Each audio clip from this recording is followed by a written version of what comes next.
So I watched the BET Black Men Summit hosted by Dia Hughley, and I just have to say I loved it.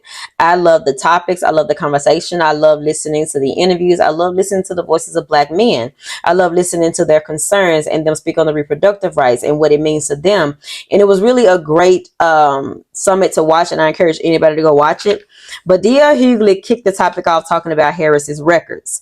Now, he admitted that he was one of the men who believed that Harris had locked up thousands of Black men because that was the narrative that was going around, which actually started from a white politician. Y'all just took that shit and ran with it. And he asked, why was it that he so easily believed it? And he just went with it. And he was like, knowing the position that he has, knowing how educated he is, what was it about that that made him believe that when it came to Vice President Kamala Harris?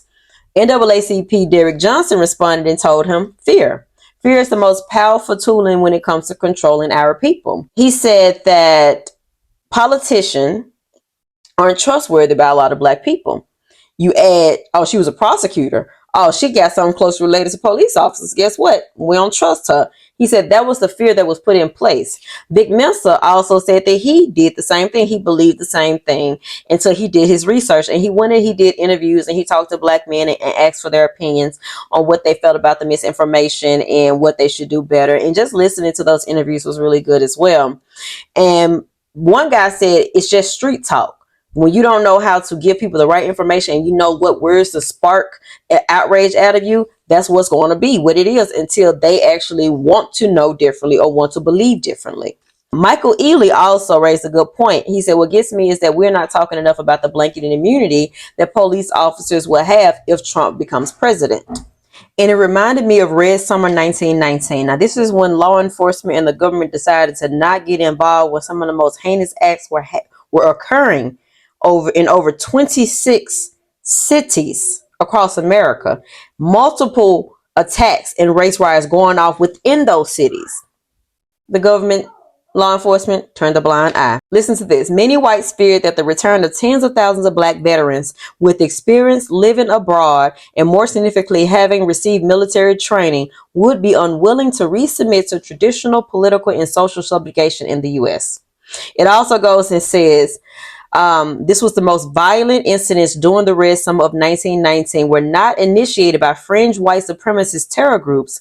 Ordinary white civilians and veterans unaffiliated with the Ku Klux Klan or any other racial organization formed most of the mobs. Many of the dozens of incidents that occurred over the course of the year were made far worse because local, state, and federal officials hesitated in taking action or turned a blind eye to the violence. Racial violence broke out in some of the nation's most populous cities. Blanket immunity. The next topic was protecting our communities and fighting crimes in our communities. And they talked about how they wanted safer communities through police reform. They talked about how it's messed up that Black men get held to a higher standard than to the professionals, because at a very young age, Black men are taught how to communicate with police officers, how not to come off as so aggressive, how to be mannerable. Like, I just watched Rebel Ridge, and it was a great example of how he wanted to hold his composure even though he knew he wasn't in the wrong, just so you can walk away safely. That's a fear tactic. They talked about gun violence being the leading cause of death for Black men under the age of 44. The next topic, they talked about confronting sexism. They played a clip where former President Barack Obama basically called men out and said, just be real. You really don't want Harris as a president because you're not feeling a woman as president. The panel consisted of Tennessee State Representative Justin Pearson, Ben Crump, and Michael Ealy. And Justin kicked it off. He made this statement, and when I tell you, bravo, hands up. When it came down to who should run the presidency, he said, in our country, our socialization has taught us to praise people with a lot of money. Our socialization has taught us to praise people who are famous.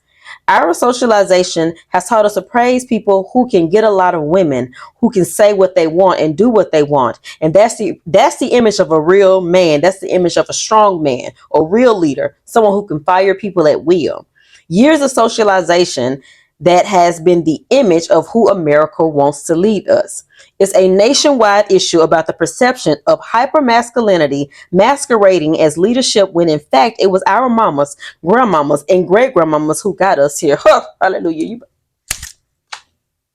It's a good man, Savannah.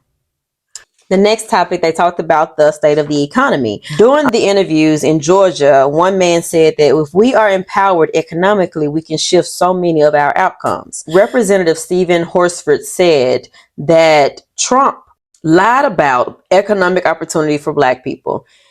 He then asked y'all, what do you have to lose? Then he got elected and appointed Supreme Court justices that showed us what we had to lose by taking away our fundamental rights. He said that those stimulus checks, that was because of the Democrats. They voted that. So they basically said when people believed that their economy was doing better, they weren't. They said Trump's leadership during COVID pandemic showed us what kind of leader he was. Poor. And you want more of that. The next topic was economic opportunities.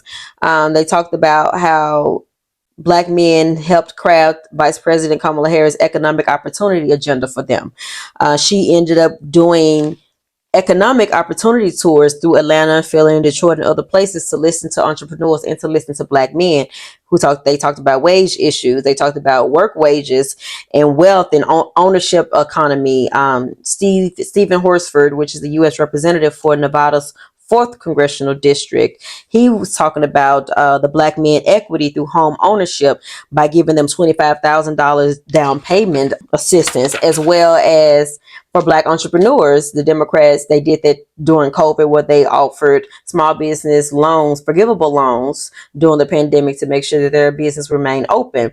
They want to extend that. They talked about helping small Black entrepreneurs start their businesses, as well as providing them with $50,000 worth of deductions in their first year of the business. They talked about Harris's healthcare, in which it was established a national healthcare equity initiative to tackle sickle cell, prostate cancer, and diabetes, which is the 3 leading causes of death for Black men. The final topic was about reproductive rights. Vic Mensa and Ryan did street interviews, and they asked Black men about how important reproductive rights were to them and how important it was them to vote on the ballot when it comes to that. Vic Mensa said that many men feel that reproductive rights are important to them, but not their top priority. The mortality rates for Black women are much higher in states with Republican-based led abortion bans. As Black men, our priority is to protect Black women. Protecting Black women begins and ends with listening to them and what makes them feel safe. Ben Crump spoke and said that this is an issue because 45 was president. He put 3 Supreme Court justices on the Supreme Court who said that they weren't going to touch Roe v. Wade. And what's the first thing they did? They repealed Roe v. Wade. The maternal mortality rate and labor delivery issues for Black women today still is among the highest.